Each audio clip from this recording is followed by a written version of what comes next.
Kira begitu ya. Lalu kemudian saya baru lihat balasan beliau lagi ketika saya sudah sampai di gerbang ini, gerbang perumahan. Beliau ini WA saya lagi balesin, santai saja Pak, jangan ngebut begitu. Mau saya bilang agak telat sih Pak, saya bacanya begitu ya, tapi ya sudah. Makanya saya tadi minta maaf agak terlambat. Tapi saya begitu datang diberkati, paling tidak dengan suara worship leadernya enak sekali ya. Ada yang tepuk tangan tuh ya saudara ya. Iya. Gereja yang berfokus kepada Allah tidak berarti tidak menghargai atau tidak mengapresiasi rekan-rekan pelayanan atau jemaat yang lain. Ada amin lagi. Amin saudara. Iya, kita ini memang gereja yang teosentris, ya toh, berpusat kepada Allah. Tetapi berpusat kepada Allah itu tidak selalu harus dipertentangkan dengan apa? Menghargai atau mengapresiasi jemaat yang lain, kan begitu ya. Jadi kalau ada hamba-hamba Tuhan, ada pelayan-pelayan Tuhan yang melayani dengan luar biasa, ya kita perlu mengapresiasi. Suaranya tadi itu kayak Audi, tahu Audi? Mobil yang gambarnya, oh bukan, Audi penyanyi itu loh. Sudah tahu ciri penyanyi yang enak itu selalu ada tambahan-tambahan, ada gitu. Jadi Tuhan yang ku punya, begitu biasanya begitu. Tapi kita bersyukur kita melayani Tuhan bukan karena suara kita enak, tapi karena kesempatan yang diberikan Tuhan bagi kita untuk melayani. Betul ya? Sorga itu tidak kekurangan pemuji-pemuji yang suaranya hebat. Betul kan? Enggak tahu Pak, saya belum ke sorga. Ya, itu jawaban yang paling aman. Tapi kalau dalam keterbatasan kita diberi kesempatan Tuhan untuk melayani itu kasih karunia ya. Jadi selalu bersyukur dan memuliakan Allah di dalam setiap pelayanan kita. Amin, saudara. Baik, nah, ini nggak akan bicara soal pelayanan. Karena memang dalam kalender gereja, minggu-minggu ini gereja sedang merayakan hari Pentakosta. Ya, dalam minggu-minggu ini gereja sedang merayakan hari Pentakosta. Saya tadi sempat lihat salah satu jadwal gereja yang saya juga sering pelayanan di sana, dan minggu ini kebetulan Bu Linda sedang ada di sana di salah satu gereja di Surabaya Barat di Spasio Building, betul ya? Pak Yuya, betul ya, di Spasio Building. Saya lupa lantai berapa karena di sana ada banyak gereja, hampir di setiap lantainya ada gereja, Saudara. Enggak apa-apa juga ya toh, enggak apa-apa juga. Jadi saya kalau ke sana biasanya di parkiran itu mesti ketemu jemaat ini, jemaat itu, jemaat ini, jemaat itu. Loh, Pak Petra, khotbah di mana? Oh, di situ. Mesti setiap kali minggu pas khotbah di situ karena ada beberapa gereja di situ. Enggak apa-apa juga. Toh juga enggak saing-saingan. Gereja itu kalau berdekatan kadang-kadang justru malah rukun kok. Contohnya di mana? Adi Jasa.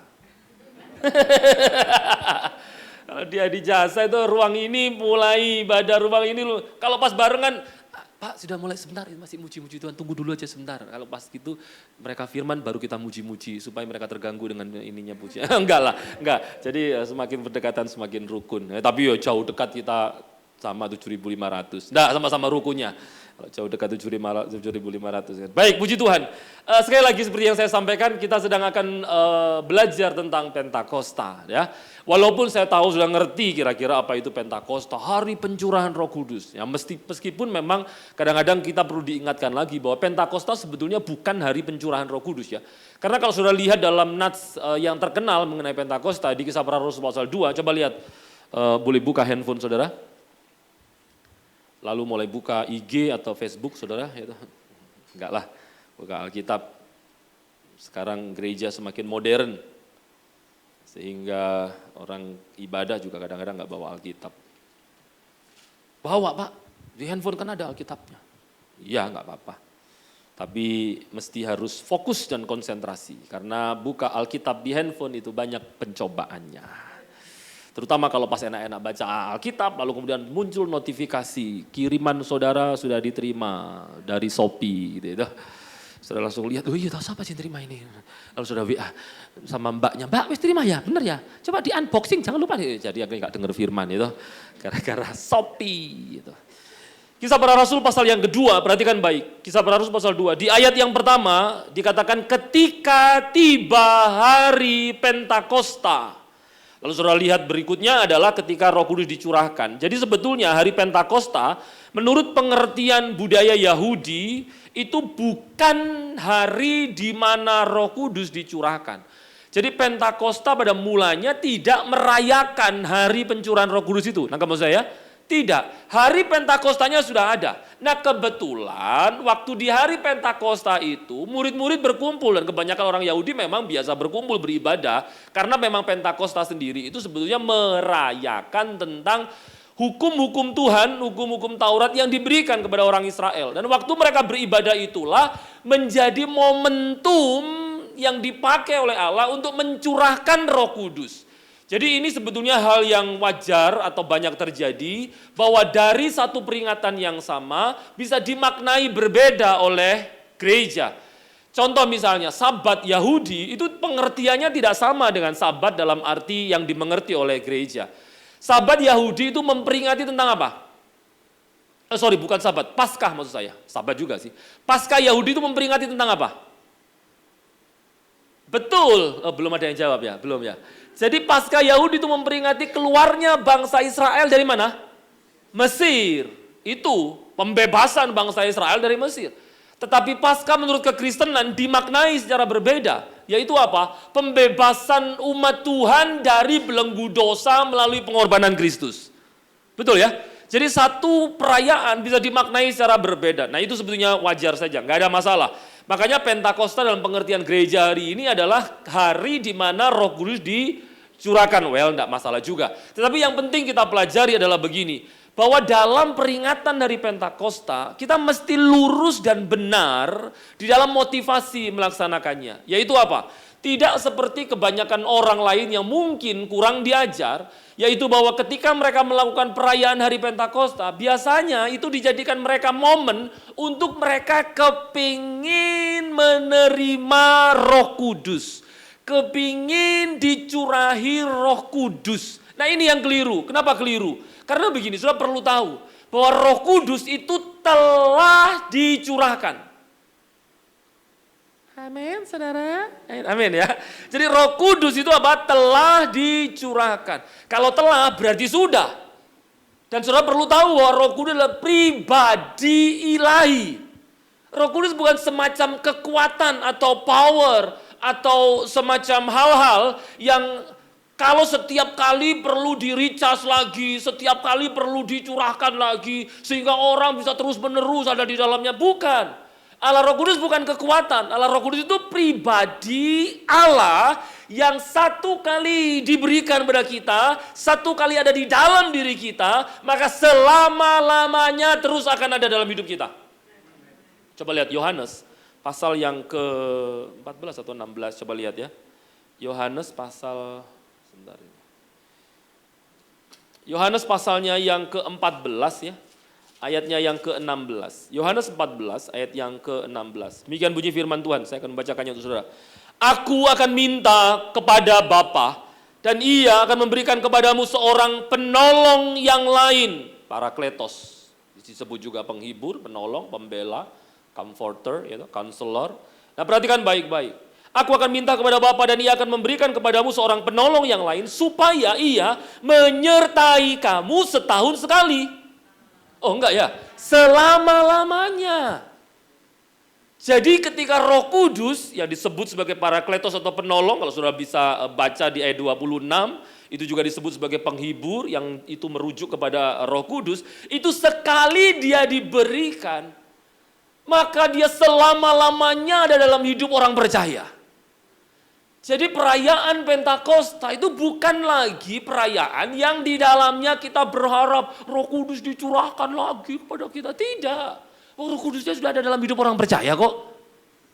Tapi kita memperingati sebagai apa? Sebagai momentum untuk kita mengingat bahwa ada Allah yang ada di dalam kehidupan kita, yang menuntun kita, mengingatkan kita akan segala sesuatu yang diperintahkan Allah, dan juga membawa kita kepada pertobatan untuk kita kembali berjalan dalam kehendak Tuhan.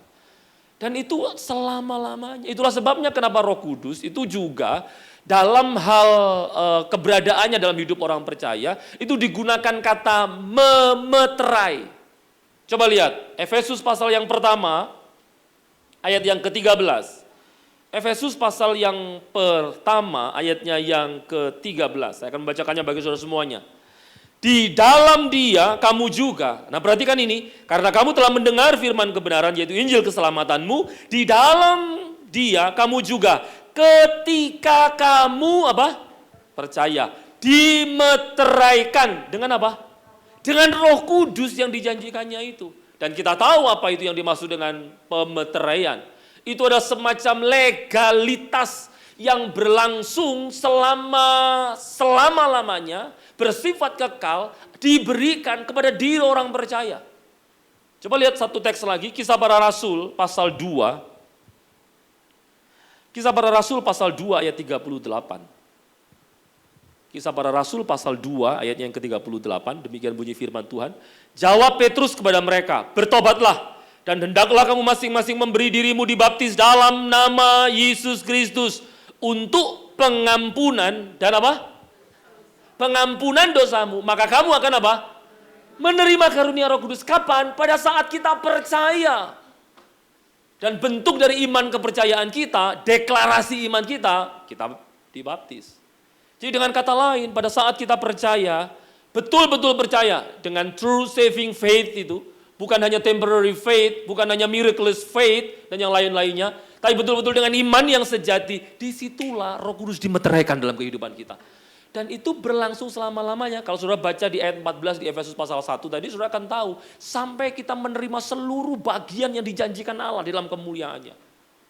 Dengan kata lain, Roh Kudus telah dicurahkan, dan dia ada dalam hidup orang percaya kekal selama-lamanya. Dia menuntun orang percaya untuk hidup di dalam Tuhan. Dia mengingatkan kita akan segala sesuatu yang telah diajarkan Tuhan melalui firman. Dia juga menuntun kita pada pertobatan. Dia juga bahkan kadang-kadang menggelisahkan kita manakala kita berbuat dosa. Ada potongan khotbah dari seorang hamba Tuhan dan ini viral di TikTok dan yang lain-lainnya yang berkata bahwa kalau sudah berbuat dosa, lalu kemudian ada suara dalam hati saudara, dalam hidup saudara yang mengintimidasi saudara. Kamu itu gak layak, kamu itu begini, kamu itu begitu. Maka itu pasti suara iblis. Karena kalau suara Roh Kudus, dia tidak mungkin mengintimidasi. Dia pasti akan dengan lembut mengingatkan kita akan dosa. Menuntun kita pada pertobatan. Membawa kita untuk kembali kepada Allah. Menurut saya ini kebenaran yang separuh. Kenapa begitu? Karena memang Roh Kudus itu menuntun kita pada pertobatan. Tapi tidak selalu Roh Kudus itu dalam mengingatkan harus dengan lembut-lembut. Nah kamu saya. Kalau dibutuhkan, dia bisa tegur kita dengan keras. Melalui apa? Pendengaran firman yang keras. Teguran akan dosa yang keras. Yang mungkin membuat mata kita membelalak gitu, kuping kita merah mendengarnya. Tapi itu baik bagi roh kita. Roh Kudus bisa bekerja dengan jalan itu. Jadi tidak selalu dia ngelus-ngelus, bawa, kadang-kadang dia juga bisa menggelisahkan kita.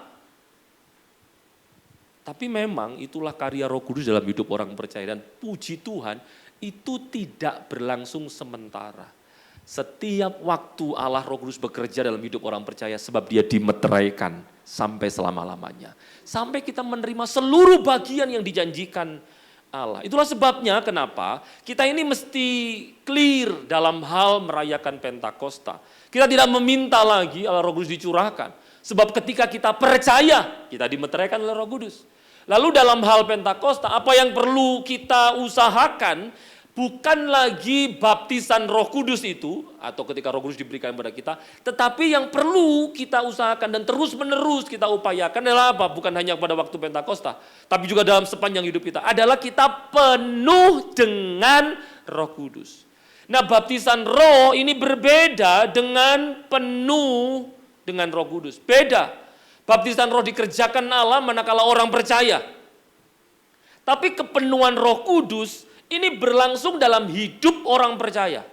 Nah kamu saya, orang bisa satu kali itu tidak dipenuhi Roh Kudus, manakala misalnya dia mendukakan Roh Kudus. Dia bukan hanya jatuh di dalam dosa, tapi dia menikmati dosanya misalnya. Sampai kemudian kalau dia orang pilihan, ya memang Tuhan akan mempertobatkan dia. Tapi ketika kita melakukan hal-hal yang bertentangan dengan firman Tuhan, kita bisa mendukakan Roh Kudus. Tapi ingat baik-baik, bahwa Roh Kudus tidak akan keluar dari dalam diri orang percaya ketika kita melakukan dosa itu. Tidak.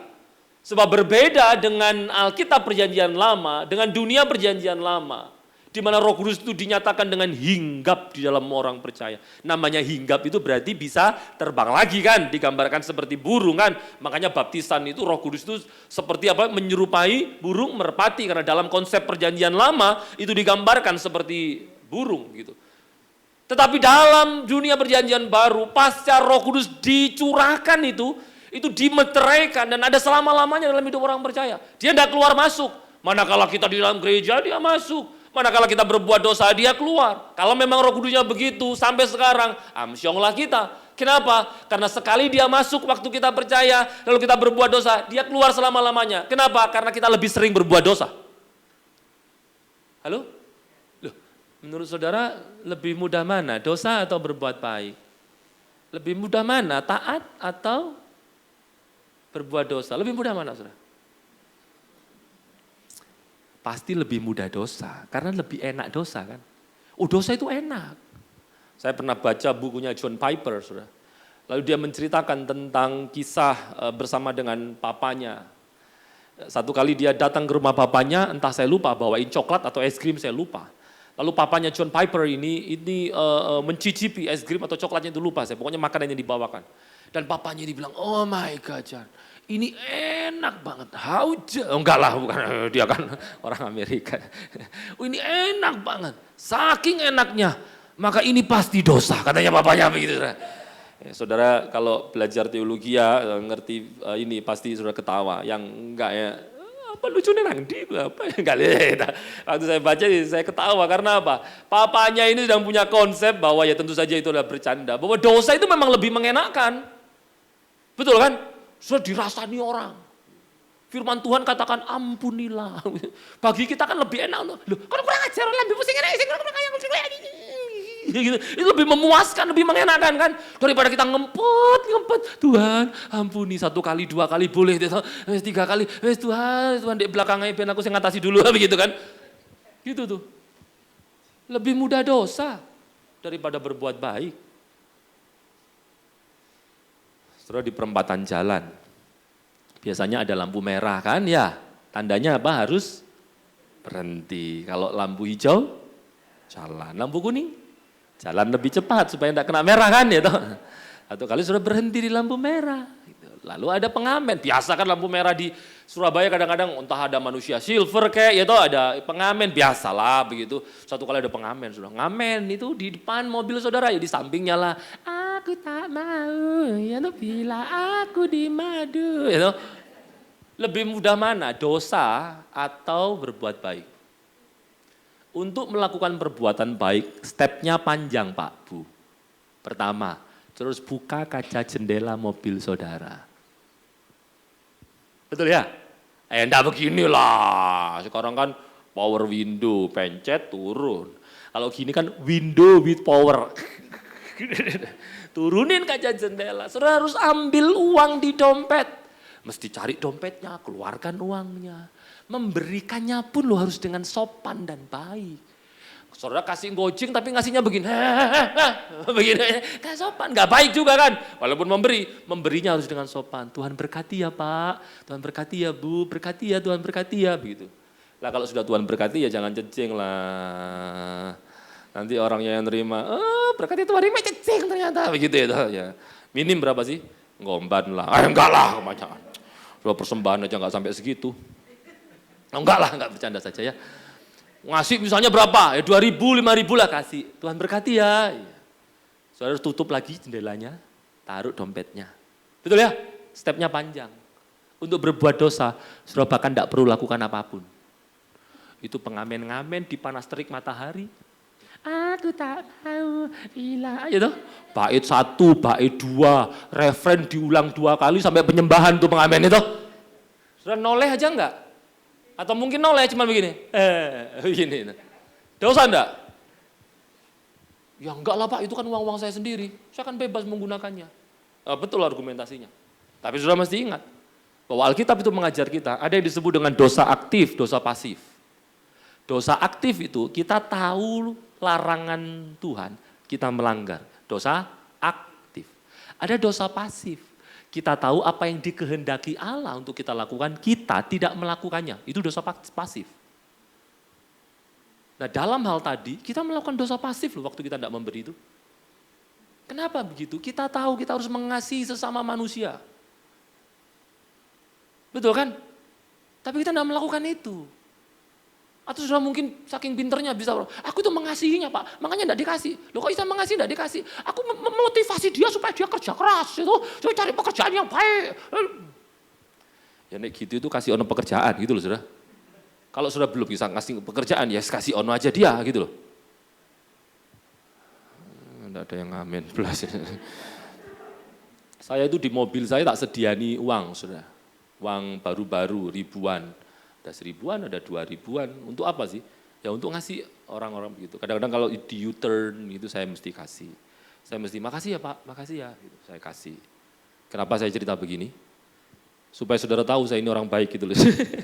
Enggak, bukan begitu itu. Tapi maksud saya kenapa tidak? Kita tidak akan jatuh miskin hanya gara-gara begitu kok. Amin, saudara. Kita nggak akan jatuh miskin dan jangan.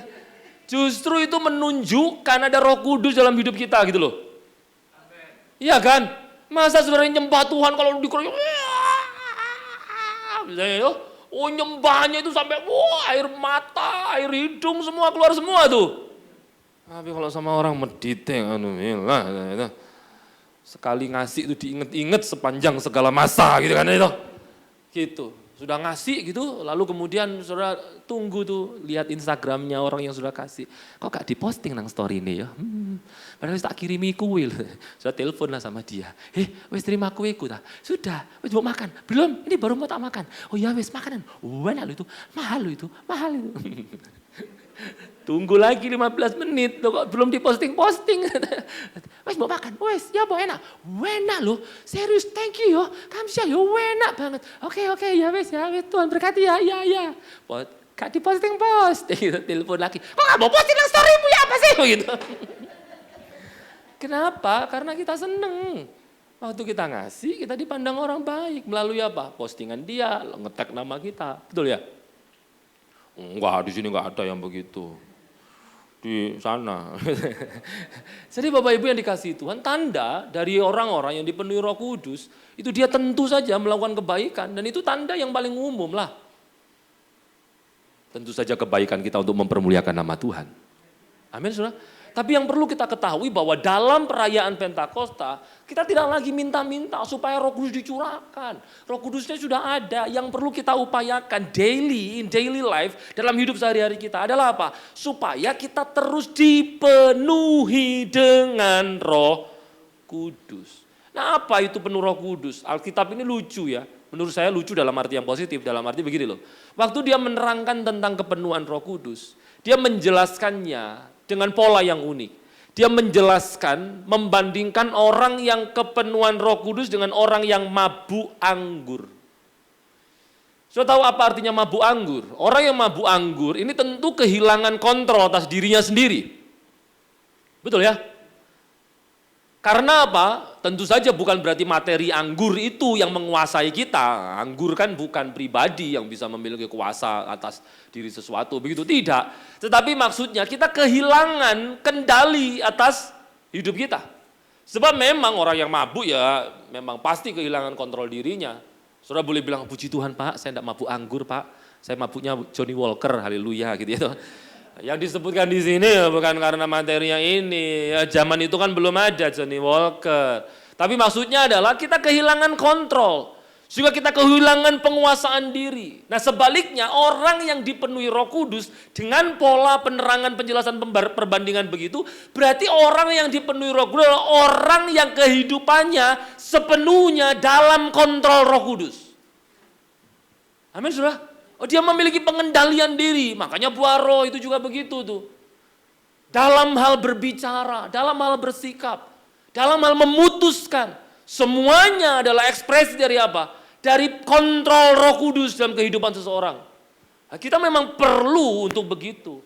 Makanya untuk supaya terus penuh dengan Roh Kudus terus bisa bekerja maksimal dalam hidup kita, ya tentu saja kita harus bergaul dengan Allah lah. Amin, saudara.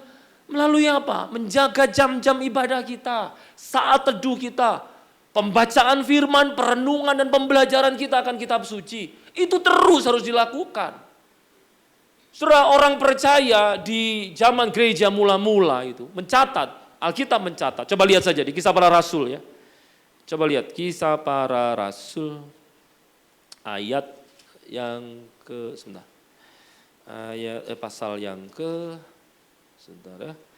pasal yang kedua, perhatikan baik. Pasal yang kedua, ayat yang ke-41 sampai dengan ayat 42. Saya ini baru pakai kacamata, saudara. Masih belajar. Gak pakai kacamata ya bingung karena baca ya kadang-kadang tak gini. Orang-orang yang menerima, akhirnya kemudian kemarin pas ulang tahun dikado sama mertua kacamata. Karena enggak tahu, saya kalau sama diri saya sendiri agak alah eman-eman lah. Saya kalau ngadu orang, saya pernah ngadu orang frame ya lumayan mahal. Saya ngadu orang frame 2 juta lebih, Saudara. Tapi untuk diri saya sendiri, bukan saya pelit pada diri saya sendiri ya, enggak. Tapi waktu saya merenungkan, saya ini loh sudah disukakan, sudah dibahagiakan sama Tuhan gitu loh. Jadi kalau ada berkat apa ya lebih kepingin membahagiakan orang lain. Enggak, tapi saya sendiri enggak terlalu ini. Akhirnya ya karena mertua saya lihat saya kalau baca begitu, terus disuruh beli frame. Nah, Petra beli frame aja, ulang tahun kadonya papa mama gitu. Oh ya sudah, puji Tuhan, haleluya itu. Jadi menantu yang disayang mertua. Gak ada yang amin, belas ini sudah itu. Ngapain diaminkan, bukan firman. Akhirnya diberikan kacamata. Nah waktu belajar pakai kacamata kadang masih bingung kan, harus menyesuaikan dengan fokusnya gitu. Jadi kadang saya bingung mau tak lepas apa tak pakai itu. Ya puji Tuhan tapi menolong saya membaca. Ini sekedar cerita saja supaya saudara tidak bosan. Karena kita lebih senang dengar cerita daripada bahas firman. Kisah Para Rasul pasal 2 ayat 41, 42. Orang-orang yang menerima perkataannya itu memberi diri, dibaptis, dan pada hari itu jumlah mereka bertambah kira-kira 3.000 jiwa, luar biasa. Mereka, dikatakan di ayat 42, mereka ini orang-orang yang memberi diri dibaptis itu, yang bertobat itu, bertekun dalam apa? Pengajaran rasul-rasul. Dalam persekutuan, mereka selalu berkumpul untuk berbagi bersama-sama, memecahkan roti dan berdoa. Perhatikan itu. Jemaat mula-mula aja bertekun dalam pengajaran para rasul. Maka demikian juga kita dong. Sebagai orang-orang yang telah menerima Roh Kudus dan karunia-karunianya tentu saja, mari bersama-sama punya gairah untuk memastikan kita ini selalu dipenuhi Roh Kudus. Oh lah terserah sudah mau amin apa enggak. Amin sudah. Harus begitu loh. Supaya Roh Kudus yang mengambil alih itu diri kita itu.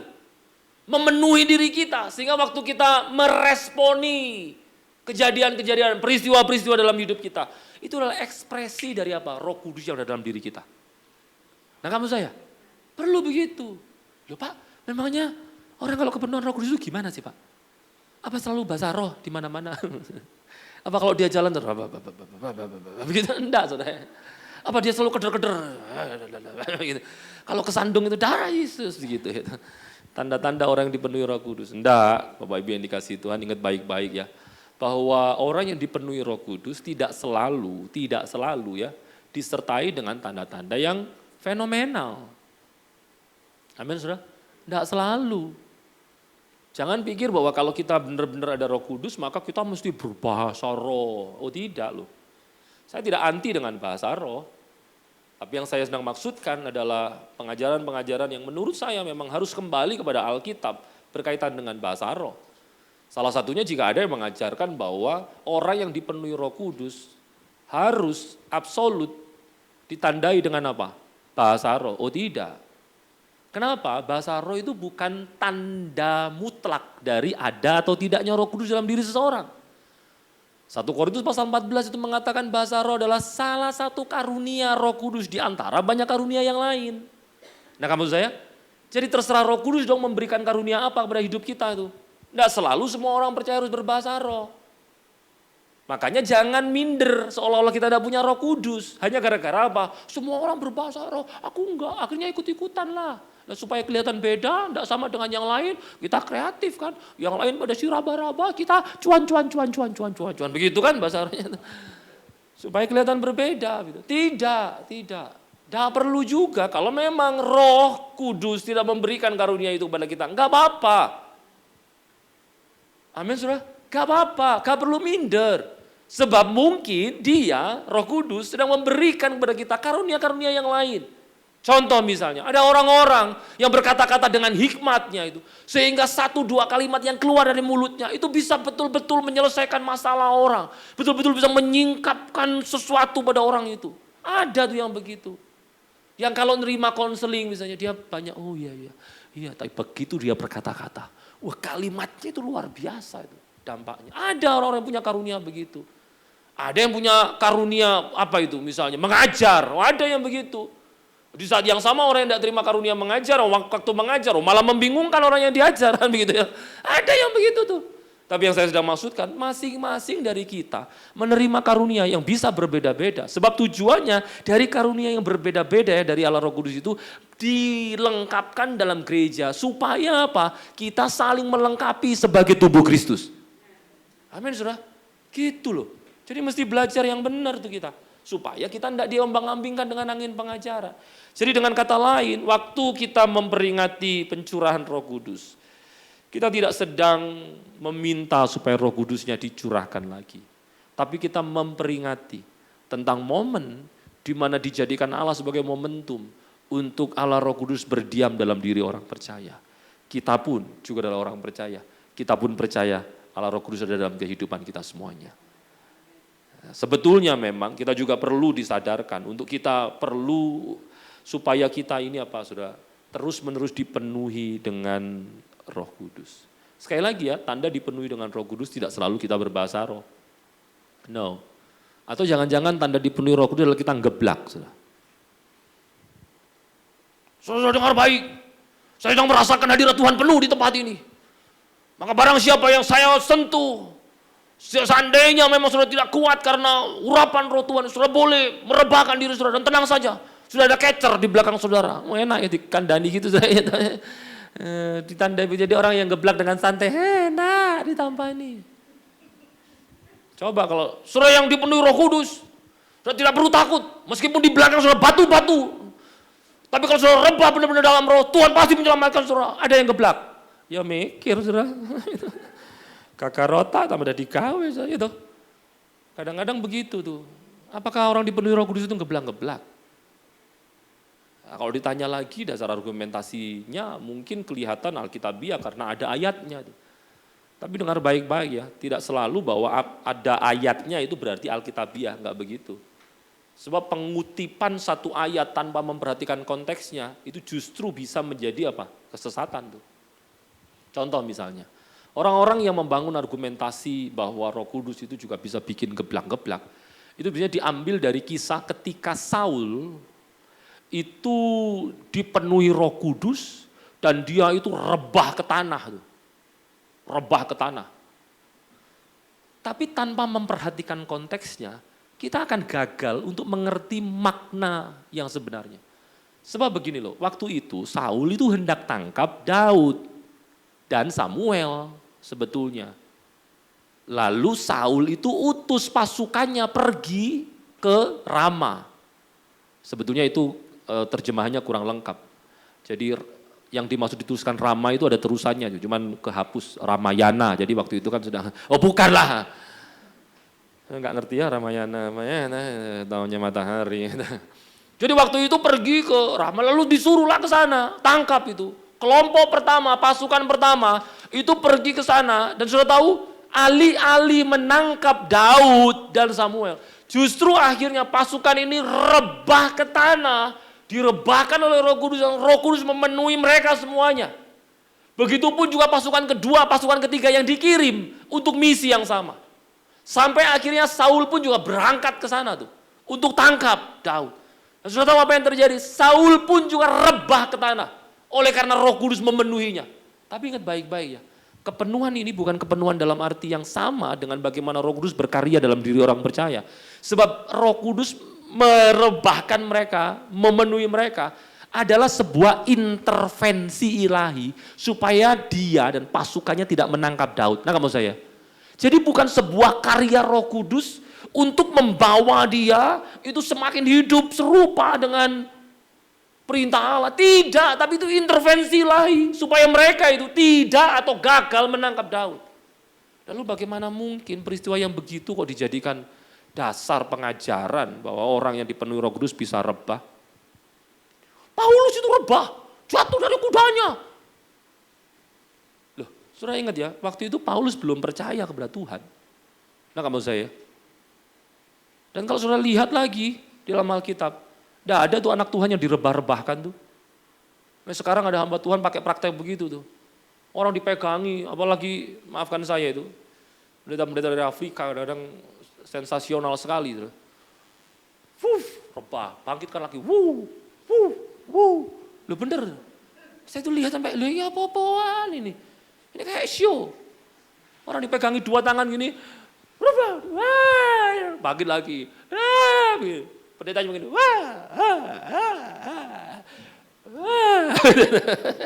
enggak loh ini apa? Makin tidak karu-karuan. Tapi begitulah kalau seandainya kita tidak belajar firman. Dan itu bisa sangat menipu sekali. Pengalaman-pengalaman rohani yang kita alami bisa jadi pembenaran atas pengajaran-pengajaran yang tidak alkitabiah. Tapi ingat baik-baik, dalam kekristenan pengalaman bukanlah dasar pengajaran. Yang menjadi dasar pengajaran adalah kebenaran kitab suci. Bener loh Pak, saya itu pernah loh begitu Pak. Bener-bener ngeblak, gak ada yang nangkep. Saya itu kepala saya kebentur duor gitu Pak.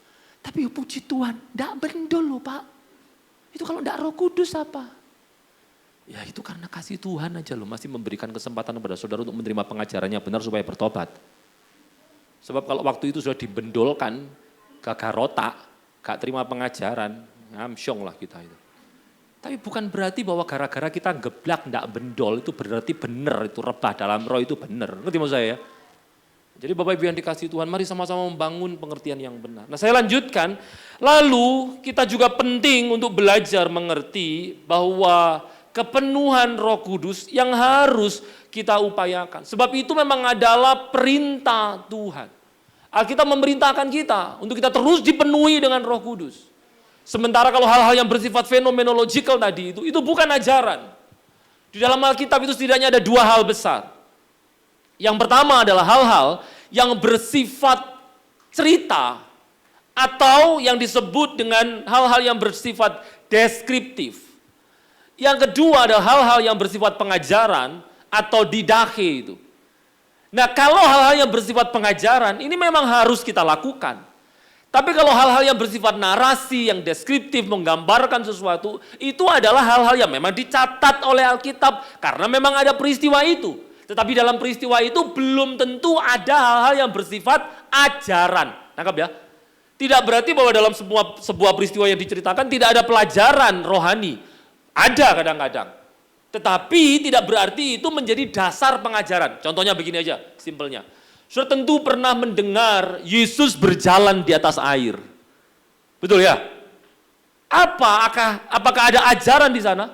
Lalu kemudian makanya kita mesti percaya. Kalau Tuhan bisa lakukan itu, anak-anak Tuhan yang di dalam dirinya juga ada Tuhan, pasti bisa berjalan di atas air. Amin. Amin. Kamu mendelep ya. Kalau gitu kalau waktu nyebrang ke Bali itu nggak usah lah naik kapal. Ngapain? Rame-rame bawa jalan di atas air. Setelah itu paling tim SAR nolong saudara kan begitu ya. Itu hal yang bersifat deskriptif. Memang ada pelajaran rohaninya. Misalnya apa? Oh Tuhan itu kalau tolong kita ya, dia bisa lakukan dengan cara-cara yang melampaui pikiran kita. Nah begitu loh.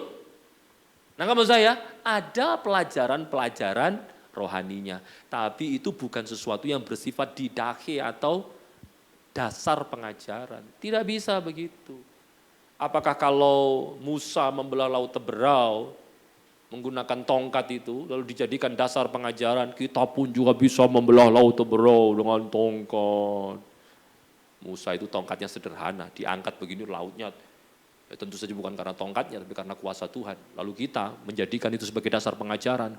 Kita di Selat Bali, rombongan gereja mau ke Bali, gak usah. Gembalanya ambil tongkat, dalam nama Tuhan, duok. Itu tongkat mulai dari gede sampai kecil patah semua. Kenapa? Itu bukan dasar pengajaran. Bagian-bagian kitab suci yang bersifat deskriptif adalah bagian yang berupa cerita yang tidak yang terjadi memang ya secara sungguh-sungguh dan bersifat menggambarkan apa yang terjadi pada saat itu. Dan ini tidak boleh dipakai sebagai dasar hukum kebenaran atau norma, tidak boleh. Dengan kata lain Bapak Ibu yang dikasihi Tuhan, sekarang bagian kita adalah supaya apa? Supaya kita mengusahakan diri untuk terus dipenuhi dengan Roh Kudus. Inilah bagian kita. Dan saya berdoa supaya kiranya momen ini Pentakosta seperti sekarang ini menjadi momen bagi kita juga untuk merenungkan kembali hidup-hidup kekristenan kita itu. Supaya kita betul-betul mengikuti kehendak Roh, yaitu apa? Supaya kita hidup di dalam kepenuhan Roh Kudus. Coba lihat Ibrani pasal 13 ayat yang kelima.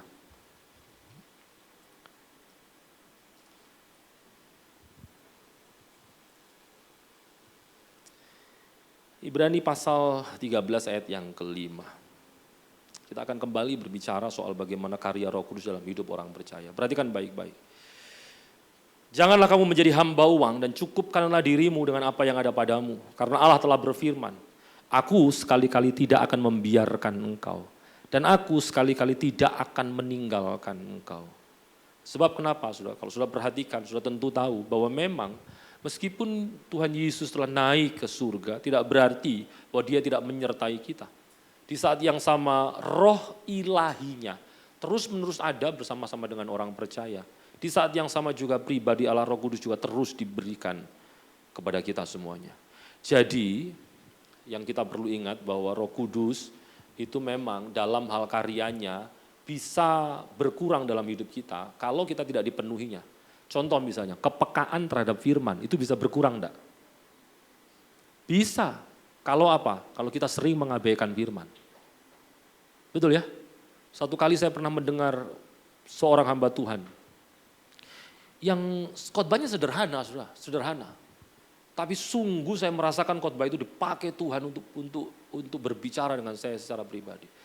Itu bukan penyembahan, ini waktu dia khotbah. Saya itu air mata saya nuetes tes begitu. Tapi kalau seandainya saya mengabaikan firman, bahkan mungkin jika di depan saya itu Yesus Kristus sendiri yang berkata-kata, saya bisa membebalkan diri kan. Buktinya waktu Yesus mengajar juga banyak orang yang terus dalam kebebalannya kan. Kenapa orang mengabaikan firman? Dan ingat baik-baik ya, ada satu prinsip yang perlu kita ketahui bahwa Yesus waktu menyuruh murid-muridnya untuk pergi menginjil ya, itu dia juga berfirman bahwa kalau ada orang-orang yang menolak mereka, maka murid-murid itu harus mengebaskan kaki mereka. Artinya apa? Firman bisa diberikan kepada kita. Tapi kalau kita tidak menanggapi dan meresponi dengan baik, firman itu bisa ditarik, dicabut dari diri kita. Sehingga kita jadi orang-orang yang tidak mendengar firman. Betul sudah? Iyalah. Orang Israel sejak pada mulanya itu dipilih menjadi yang utama untuk menerima firman. Tapi mereka mengabaikannya. Dan Injil keselamatan diberitakan kepada seluruh bangsa-bangsa yang lain. Yang saya mau maksudkan adalah begini, mari berusaha supaya kita terus-menerus dipenuhi dengan Roh Kudus. Pertobatan kita terus harus lakukan itu. Menjaga waktu-waktu teduh kita, bertekun dalam pengajaran-pengajaran juga harus kita lakukan. Termasuk juga menjaga waktu teduh kita. Jangan sampai gairah kita untuk belajar firman adalah gairah hanya untuk memperkaya logika teologi kita saja. Jangan sampai gairah kita untuk mendengar firman adalah gairah kita untuk secara teologi kita semakin ditambah-tambahkan. Sebab teologi yang ditambahkan tanpa kehidupan yang berkesesuaian dengan teologi yang kita ngerti ini itu justru hanya menghancurkan teologi itu sendiri. Ada banyak orang mengabaikan doktrin sebab orang-orang yang bicara soal doktrin itu tidak menghidupi doktrinnya. di dalam kehidupannya. Jadi bagaimana pentingnya kita untuk bukan hanya mau belajar firman, tapi juga mau hidup di dalam kebenaran firman Tuhan itu. Saya berdoa supaya kiranya jemaat Oikos semuanya adalah jemaat-jemaat yang terus dipenuhi dengan Roh Kudus, terus hidup bergaul dengan Allah, terus hidup untuk mendekat dengan Allah. Bukan hanya belajar firman, tapi menghidupi firman Tuhan.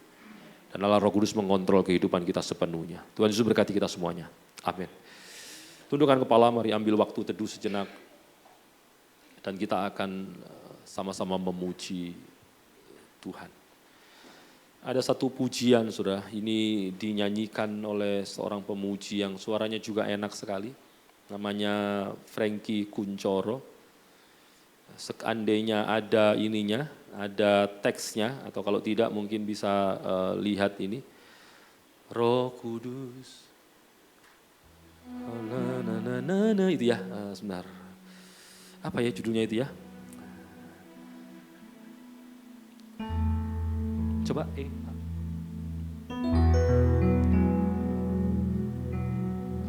Mari tundukkan kepala sama-sama, ambil waktu teduh sejenak.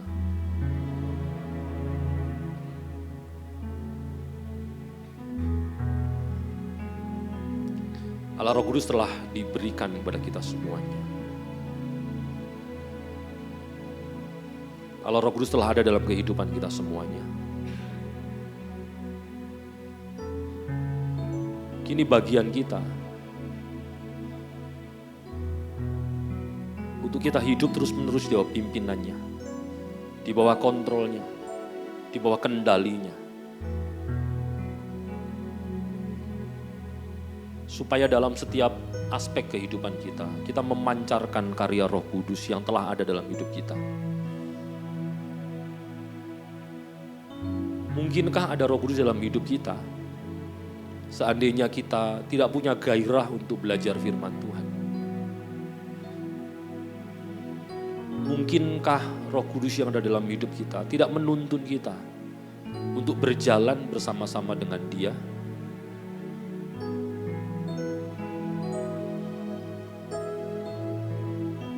Itulah sebabnya kenapa firman hari ini mengingatkan kepada kita semuanya untuk kita terus-menerus hidup di bawah tuntunan Allah Roh Kudus dan memastikan supaya Dia terus berkarya di dalam kehidupan kita sampai waktunya kita menerima kemuliaan bersama-sama dengan Allah di surga. Ambil waktu sejenak untuk saudara meminta kepada Allah Roh Kudus selalu memenuhi hidup saudara. Ambil 1-2 menit untuk saudara berdoa secara pribadi kepada Tuhan. Mohonlah agar Roh Kudus terus memimpin saudara, memberi kepekaan. Dan izinkanlah Dia terus bekerja, berkarya dalam kehidupan saudara. Makasih Tuhan Yesus. Bekerjalah ya Roh Kudus, bertahtalah lebih lagi urapanmu,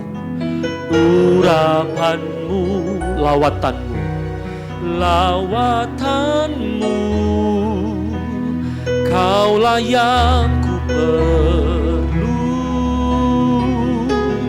Kau terutama di hidupku.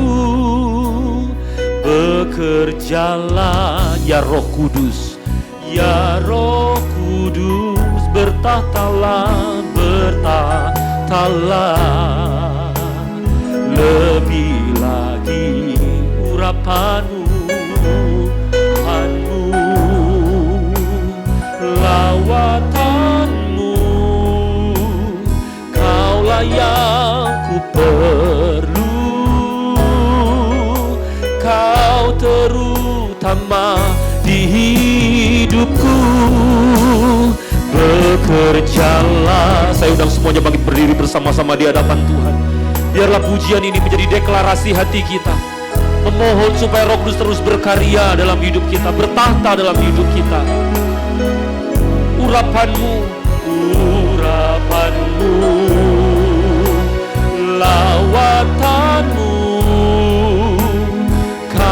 yang ku perlu, Kau terutama di hidupku.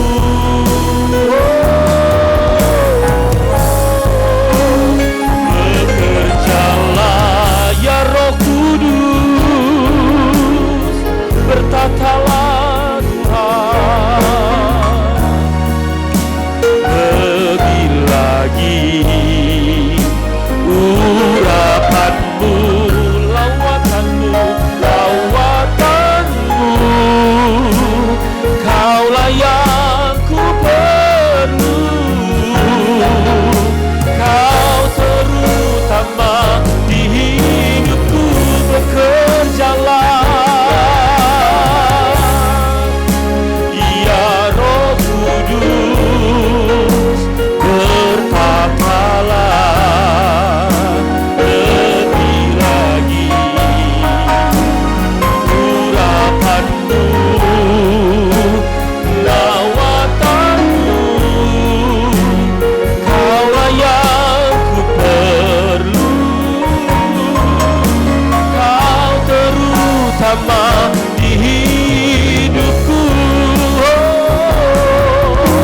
Kau terutama di hidupku. Kau terutama di hidupku. Terima kasih Tuhan Yesus, terima kasih. Biarlah pujian ini yang sekalipun kami mungkin masih belajar memujikannya, boleh benar-benar menjadi deklarasi hati kami di hadapan Tuhan, untuk membiarkan sepenuhnya diri kami dikuasai oleh Allah Roh Kudus yang terus menuntun, melawat, melingkupi kami, serta juga terus membawa kami pada pertobatan demi pertobatan kami, sehingga hidup kami selaras dengan kebenaran firman-Mu. Bekerjalah ya Tuhan, berkaryalah ya Tuhan dalam kehidupan kami, karena kami ini adalah hamba-hamba. Biarlah melalui perkataan-perkataan yang keluar dari mulut kami, nampak Roh Kudus yang berkarya dalam hidup kami, dalam respon kami menghadapi segala sesuatu yang terjadi dalam hidup kami ini. Nampak Allah Roh Kudus yang nyata dalam hidup kami. Biarlah melalui keputusan-keputusan yang kami buat juga, nampak Roh Tuhan yang terus-menerus memenuhi kami semuanya. Bawa kami untuk terus-menerus ada dalam hadirat-Mu ya Tuhan. Buatlah kami cinta firman-Mu. Buatlah agar kami ini mengutamakan Kau lebih daripada apapun. Kami butuh Engkau ada dalam hidup kami. Jadikanlah hidup kami ini sebagai bait-Mu ya Roh Kudus. Dan biarlah Engkau terus-menerus ada juga dalam hidup keluarga kami. Diberkati kiranya gereja dengan kepenuhan Roh Kudus yang begitu rupa terhadap seluruh pelayan-pelayannya, seluruh jemaat-jemaatnya, seluruh hamba-hamba Tuhannya. Diberkati kiranya hidup rumah tangga kita dengan kepenuhan Roh Kudus dalam setiap pribadi-pribadi yang ada. Bahkan mulai dari anak-anak, setiap anak-anak yang ada dalam keluarga kami semuanya telah diperkenalkan kepada Tuhan, diajar, diteladankan tentang nilai-nilai hidup kekristenan. Terima kasih Tuhan Yesus, terima kasih. Kiranya melalui firman yang telah kami dengar, kami semuanya sama-sama belajar, sekaligus juga mengevaluasi hidup kekristenan kami, agar jangan kami menjadi jemaat Tuhan yang ikut-ikutan saja, tapi belum benar-benar membangun iman kami dan pengenalan yang benar. Melainkan sebaliknya, melalui pengajaran-pengajaran firman di Oikos ini, kami semuanya boleh bertumbuh, bukan hanya sekedar secara teologi, tapi juga arah hidup kami, serta juga segala sesuatu dalam hidup kami menunjukkan teologi yang kami hidupi. Terima kasih Tuhan Yesus, terima kasih. Di dalam nama Tuhan Yesus, kita semuanya yang diberkati oleh firman, mari sama-sama berkata, Amin. Puji Tuhan.